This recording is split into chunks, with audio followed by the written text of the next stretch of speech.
Entonces vamos con la fractura de coles, que es la más frecuente del antebrazo. Algunos consideran de la muñeca porque está prácticamente ya cercano a la muñeca, pero no está comprometiendo la articulación exactamente, ¿no?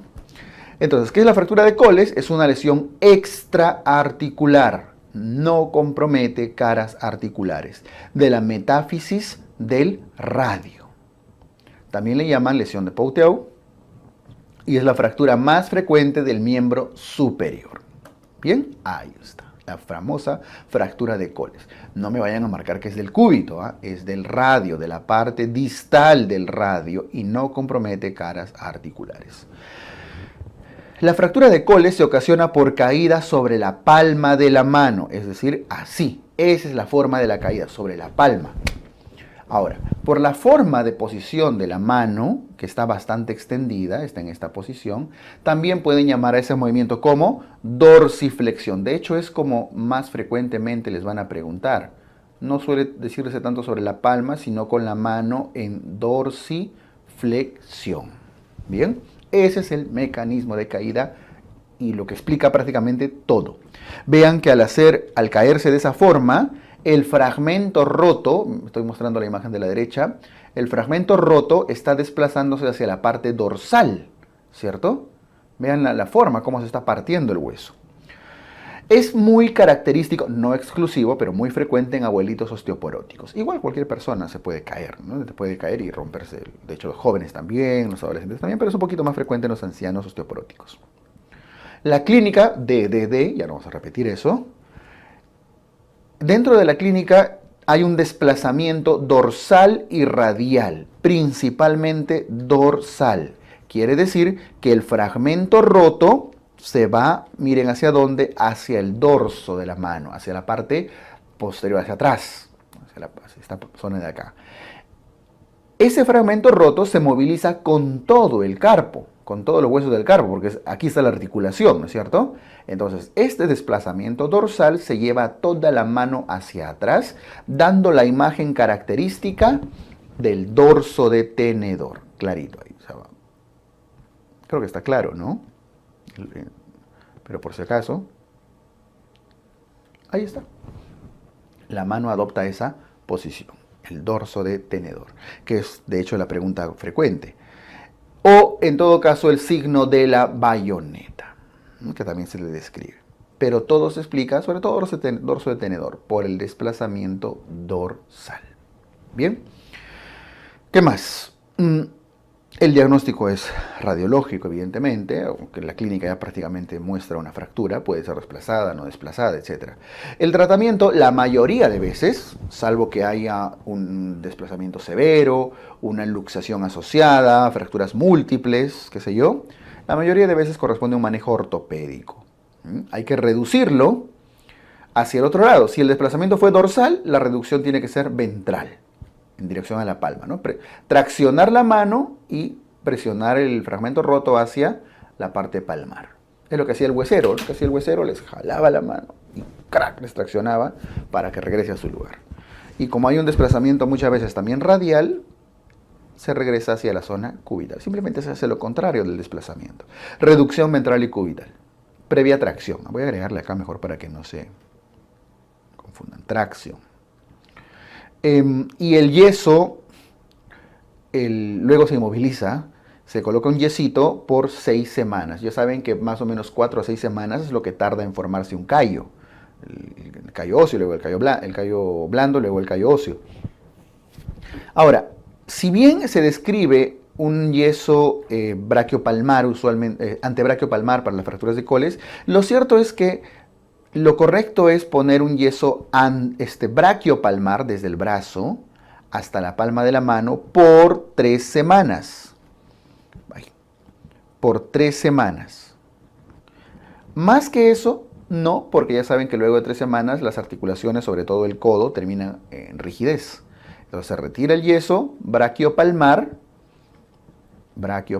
por 3 semanas y luego se coloca un yeso ya solo desde el antebrazo.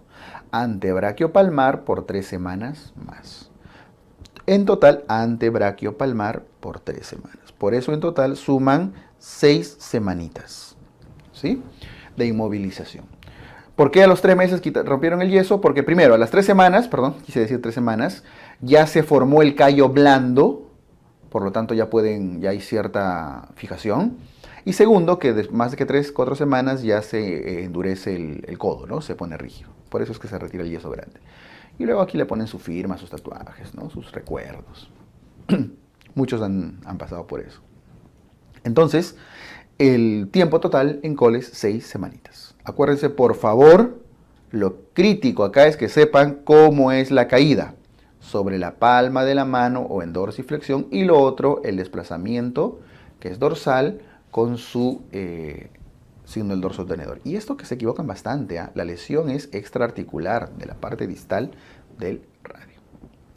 Muy bien, fractura de coles, la fractura más frecuente del miembro superior. Ténganlo, eso tienen que manejarlo al revés y al derecho. Está fácil.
Luego viene el anticoles, o el coles invertido, la famosa fractura de Smith, que algunos conocen como la fractura de Goyrand-Smith. Vamos a poner el nombre completo, así como el otro era Pouteau, ese es Goyrand-Smith.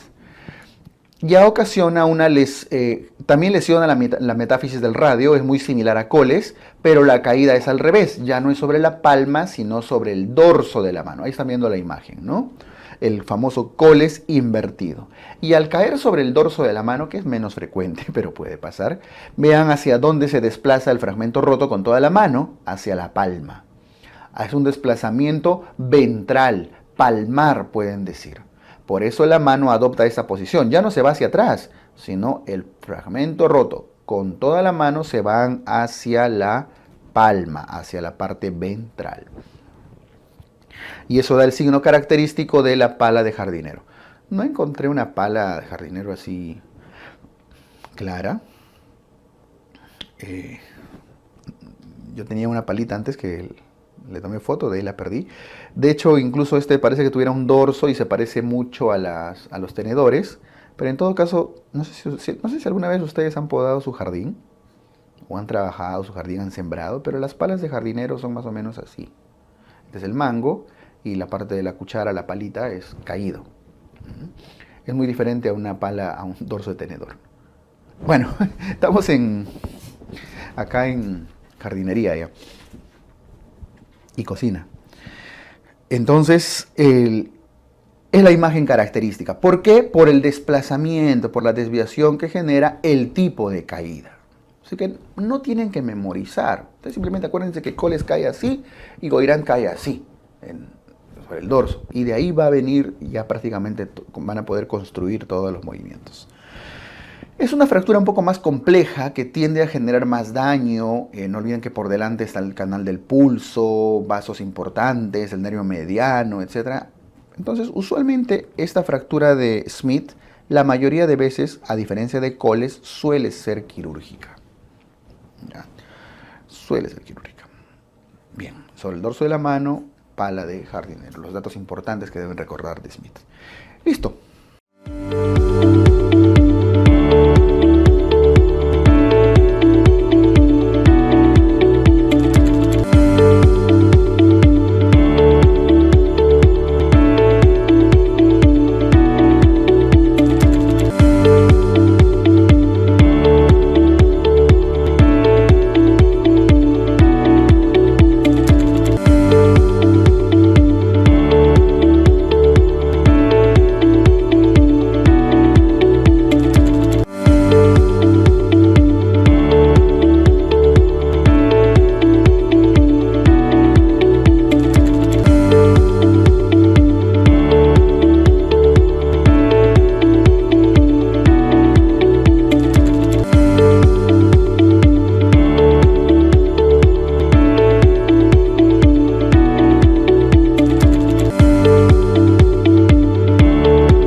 Otras lesiones del antebrazo incluyen las luxofracturas, las famosas luxofracturas de Monteggia, Galeazzi y Essex-Lopresti.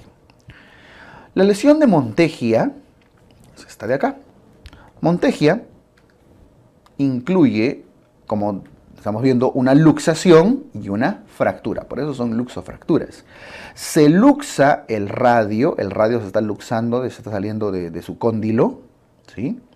Y además se está fracturando de otro hueso. Un hueso se luxa y el otro se fractura. Monteggia ocurre en la zona proximal, cercano al codo, si se dan cuenta. Incluye una luxación proximal del radio. El radio se luxa en la zona proximal. Pueden decir luxación de la cabeza radio, es válido. Y se fractura el cúbito, ambos en la zona proximal. Este es Monteggia. Luego viene Galeazzi, que ya también tiene sus lesiones, como ven, en una zona más distal. Se luxa la articulación radiocubital. Ojo, algunos dicen luxación de cúbito. Es válido decir luxación de cúbito, pero lo apropiado es decir luxación radiocubital, porque no olviden que el cúbito está articulado al radio por una membrana sindesmótica, por un ligamento acá. Ese ligamento, esa membrana se daña y eso es lo que desprende al cúbito. No es que se haya salido de otro hueso, no. Por eso se llama luxación radiocubital. Pero el radio y el cúbito se articulan arriba en la parte proximal y en la parte distal. Por lo tanto se dice luxación radiocubital distal. Y miren quién se fractura, el radio. Arriba se fracturó el cúbito y acá abajo se fractura el radio. Por eso Galeazzi es una luxofractura radiocubital distal con fractura de radio. ¿Listo? Mnemotecnia para esto, la conocen, la recuerdan probablemente. Ay, se me va. No olviden que la mnemotecnia que usamos usualmente es tu radio de lujo al monte. Radio de lujo al monte. ¿Cierto? Radio de lujo al monte significa que Montegia incluye luxación de radio. Bueno, de hecho pueden decir radio de lujo al próximo monte, y con eso están demostrando que es una luxación proximal del radio, es decir, de la cabeza del radio. Y a partir de ahí se arma todo. Luxación proximal del radio, por lo tanto el que se fractura es el cúbito. ¿Listo? Montegia. Galeazzi es todo lo contrario. Si en Montegia arriba se luxó el radio, acá se va a luxar el cúbito. Ya no en la parte proximal, sino en la parte distal. Ahí están viendo esa luxación. Y el que se fractura ya no es el cúbito como en Montegia, sino es el radio. Ahí están viendo. ¿Cierto? Entonces todo se arma a partir de un adecuado conocimiento de Montegia. Galeazzi es simplemente un cambio de palabras. Es absolutamente lo contrario. Radio de lujo al próximo monte. Y no tienen que recordar ni siquiera la palabra próximo porque el monte está arriba, ¿no? El monte es alto, entonces la luxación es alta. Así que por ahí se pueden acordar también.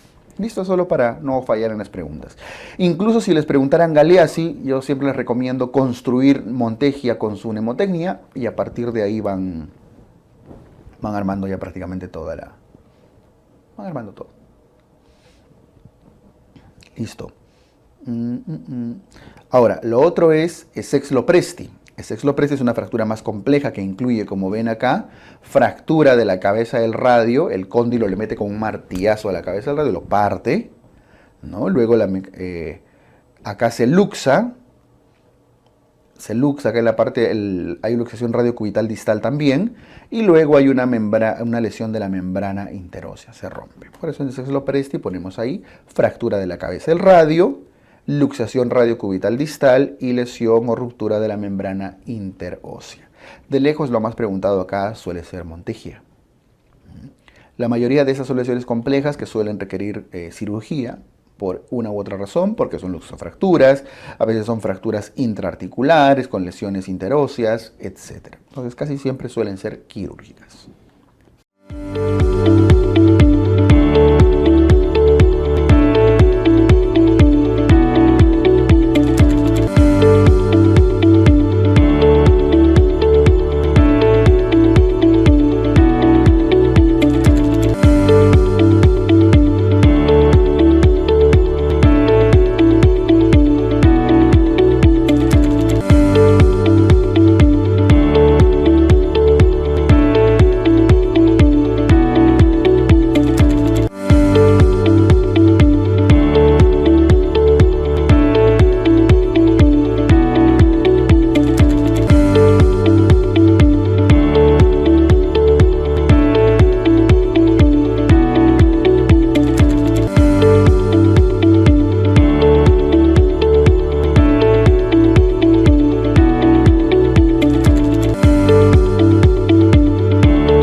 Vamos a ver ahora las lesiones del antebrazo. En el antebrazo las lesiones más frecuentes son en la zona distal, De hecho, son las más comunes del miembro superior, ¿no? Las fracturas de la parte distal, tipo la fractura de Colles, cercanas a la muñeca. Por eso vamos de frente a las fracturas distales. Estas fracturas distales tienen una clasificación que corresponde a la clasificación de Frickmann, que es esta de acá. No tienen que memorizarlo. De hecho, no es necesario, pero tienen que ver en esta clasificación el concepto de cómo es que se agrupan. Miren que la primera corresponde a una fractura. Este es el radio y este es el cúbito. Primero, eso sí tienen que tener claro, ¿no? ¿Cuál es el radio y cuál es el cúbito? Que se juntan, se articulan en esta parte distal. ¿Ok? Este trazo de fractura compromete al radio, pero no compromete ninguna de sus caras articulares. Ni su cara articular con el carpo, con el escafoides, el semilunar, ni su cara articular con el cúbito. Esta es una fractura de radio completamente extraarticular. Hay otras fracturas que comprometen también la parte extraarticular, pero además fracturan el cúbito. Aquí, por ejemplo, la apófisis estiloides. Hay compromiso cubital. Hay otras fracturas que incluyen la cara articular con el carpo. ¿Ven este trazo de fractura? Está comprometiendo esta cara articular, a veces de forma aislada, a veces asociado a una fractura de cúbito. Hay veces que la fractura compromete la cara articular con el cúbito de forma aislada y a veces se asocia a una fractura cubital. Y hay veces que incluye compromiso de ambas caras articulares, tanto con el carpo, como ven está bastante deformado acá ya el radio, como también con el cúbito, ¿cierto? Entonces, la severidad, pues para eso es que estamos mostrando la clasificación, no para memorizarla, sino para que vean que la severidad de las lesiones distales del antebrazo están relacionadas sobre todo, 1, con su asociación con el cúbito y 2, con el compromiso de las caras articulares, ya sea la cara con el carpo o ya sea la cara con el cúbito. En su forma más leve, entre comillas, porque a esto podemos agregarle el grado de desplazamiento, la angulación, etcétera, otros factores. En su forma más común, más frecuente, está la fractura distal del radio totalmente extraarticular, que justamente corresponde a las lesiones tipo Colles, la famosa fractura de Colles, que vendría a ser el tipo 1 de Frickmann, ¿no? Ya luego, si quieren entretenerse, están aburridos, ya terminaron su sudoku o algo, ya se ponen a memorizar esos de acá. Pero no es la idea. Quería que comprendan básicamente de dónde viene la severidad de las lesiones.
Estos no son esguinces, evidentemente.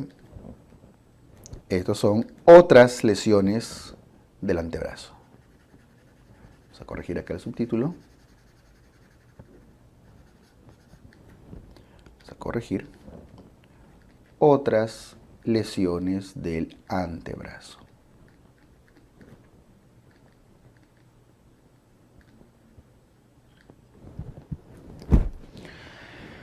Por ejemplo, tenemos, aquí vamos a ver ya imágenes, la fractura de Gerard Marchand. Gerard Marchand, como ven, tiene este trazo de fractura a nivel del radio, es una fractura del radio, pero además noten que el cúbito también se ha lesionado. Equivale más o menos a las fracturas de Frickmann II, ¿no? Hay una lesión del radio que incluso acá está mostrando un componente intraarticular también, si alcanzan a verlo en su plaquita. Y luego lesión de radio. Por lo tanto es una fractura doble. Fractura del radio y fractura de cúbito. Por supuesto, en ambos casos, distales. Bien, eso es Gerard Marchand. La fractura de Rea-Barton, o simplemente algunos lo conocen como fractura de Barton, está de acá. Es el radio y arriba está el carpo. Es una fractura, es como Coles, pero es una fractura intraarticular del radio. Es decir, sí compromete la cara articular. Si tuvieran que ver más o menos una imagen, ¿se acuerdan de los Frickmanns? Momentito, retrocedo. Ahí están los Frickmanns. Más o menos una cosa así. Una cosa así son las lesiones de...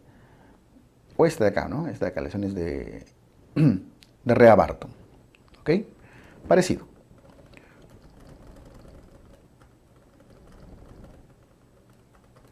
Ya está. Luego, por eso son intraarticulares, porque Coles es extraarticular. Luego está la fractura de Hutchinson o Chauffeur, o del chofer, del conductor, también le llaman, ¿no? Por la traducción. Fractura del conductor, fractura del chofer, una palabra en francés. O Hutchinson, que es la fractura el nombre que se le da en inglés, ¿no? En Estados Unidos, los ingleses y americanos. Es una fractura de la apófisis estiloides del radio, como ven ahí. Solamente ese cachito se da. No es de la parte intraarticular tanto como Barton, sino es de su apófisis estiloides. Apófisis estiloides del radio. Entonces, hasta ahora, Gerard Marchand, fractura doble, radio y cúbito. Rea-Barton, una fractura intraarticular del radio. Hutchinson, o del chofer o del conductor, de la apófisis estiloides del radio. La fractura de Dye-Punch es una fractura por compresión. Es cuando miren, el semilunar, este es el escafoides y este es el semilunar. El semilunar choca con el radio y prácticamente, ¡plum!, le hace un hueco, como si lo estuviera martillando. Recuerden los nombrecitos, este es escafoides y esto es semilunar. Y lo quiña, lo desportilla al radio. Es una fractura por compresión. ¿De qué? Del radio. O sea, prácticamente todas estas fracturas dañan al radio. Algunas con cúbito, otros no. Algunos intraarticulares, otros no.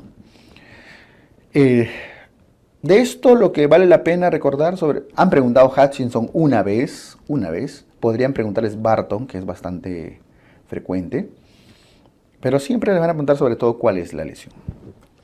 Luego vienen otras lesiones. La lesión de Hotchkiss. Hotchkiss en realidad es una lesión compleja. Es la triada fatídica de Hotchkiss. Así le llaman, triada fatídica. Triada fatídica así escandalosa, ¿no? De Hotchkiss. Que en realidad es del codo, Aquí en Hotchkiss hay 3 lesiones. Para empezar, que hay una luxación de codo posterior, ¿no? Que es lo frecuente. Pero además se fractura la apófisis coronoide. ¿Se acuerdan que hablábamos? No el olecranon, sino por delante. Este es el húmero, este es el cúbito, esta es la parte posterior y esta es la parte anterior. Este es el olecranon, lo que estoy pintando de rojo, Y esta puntita de azul es la apófisis coronoides. Eso es lo que se lesiona. Se luxa el codo, se va para atrás y se fractura la apófisis coronoides. Pero además, hay algo más, por eso es triada. Se fractura la cabeza del radio. Fractura de apófisis coronoides, fractura de cabeza del radio y encima se luxa el codo. Es una lesión severa. Por supuesto que quirúrgica por todos lados, ¿no? Ahí están viendo, lo único que se ve ahí en la radiografía, bueno, se ve la luxación, se ve que el codo se ha ido para atrás. Se ve el daño de la apófisis coronoides, ¿no? El cachito, un pedacito que se le ha roto al cúbito, completamente desplazado. Deja el codo completamente disfuncional esta lesión. La fractura de Skillern incluye una fractura, ¿ven? Distal del radio, es una fractura distal del radio, pero no sé si notan, lo del radio está clarísimo, pero no sé si notan que al costado del cúbito está como quiñado a un ladito. Es una fractura en tallo verde. ¿Ven la quiñada? No se ha roto en su totalidad, se ha quebrado de un lado nada más. Ahí está. Fractura distal del radio, pero asociado a una fractura en tallo verde del cúbito. No, si fuera completo, ya sería otra cosa, una fractura doble. Pero no es una fractura completa del cúbito, es en tallo verde. La fractura de Mason, que es todo un complejo, toda una clasificación de fracturas de Mason, son fracturas intraarticulares, si se dan cuenta, pero de la cabeza del radio. No es como Barton, que era intraarticular, pero del radio distal. Acá Mason es de la cabeza del radio, pero es intraarticular. ¿Ok? Y hay varios tipos, pero no vienen al caso ahorita. Luego está la fractura aislada del cúbito. Este sí es algo que tienen que manejar en concepto. Las fracturas aisladas del cúbito, o sea, con el radio normal, porque hasta ahora casi todas nuestras lesiones, bueno, salvo Hotchkiss, que era una del codo, todas nuestras lesiones comprometen el radio, porque todas tienen como componente la caída sobre la palma de la mano, que caen sobre la mano, que es nuestro reflejo más primitivo, ¿no? Cuando nos caemos, ¡plum!, queremos poner la mano, como sea, para protegernos, y ahí es donde en el golpe se fracturan los huesos. ¿Y por qué el radio está comprometido en casi todos? Porque la caída sobre la palma golpea el carpo y el carpo transmite la mecánica del golpe, la fuerza al radio, no al cúbito. La articulación, acá en Gerard Marchand se ve claramente. El carpo está comunicado con el radio, entonces las caídas sobre la palma de la mano golpean sobre todo el radio. Y todo lo que le pase a la mano comunica al radio. Entonces el cúbito no se rompe porque uno se cayó.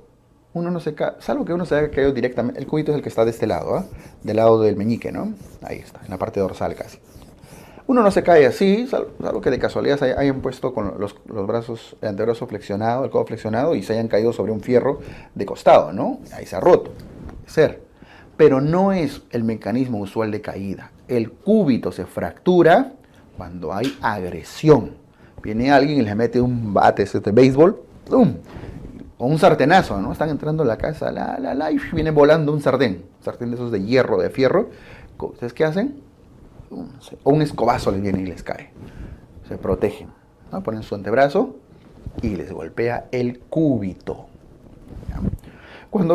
Eso suele ser un dato de medicina legal muchas veces. Los legistas, forenses incluso, ven, ya sea una persona al examinarlo, o a veces el cadáver, incluso ven que hay fractura de cúbito y el radio está normal y dicen, esta persona no se cayó. O si se cayó, es una caída medio rara, ¿no? Aquí hay que investigar probable agresión. Por eso le llaman el signo del bastonazo. Entonces, a diferencia de las lesiones del radio, no solo del radio, sino del codo, del hombro, prácticamente todo que era por caída, el cúbito suele ser por golpe, por agresión. Bueno, no siempre agresión, pero un golpe sí. Y el famoso signo del bastonazo. ¿Bien? Listo. Estas son otras lesiones del antebrazo importantes que deben recordar. Hay más, pero estas son las que por ahí podrían preguntarles. Ven que hay bastante epónimo, ¿eh? Que sí amerita recordar.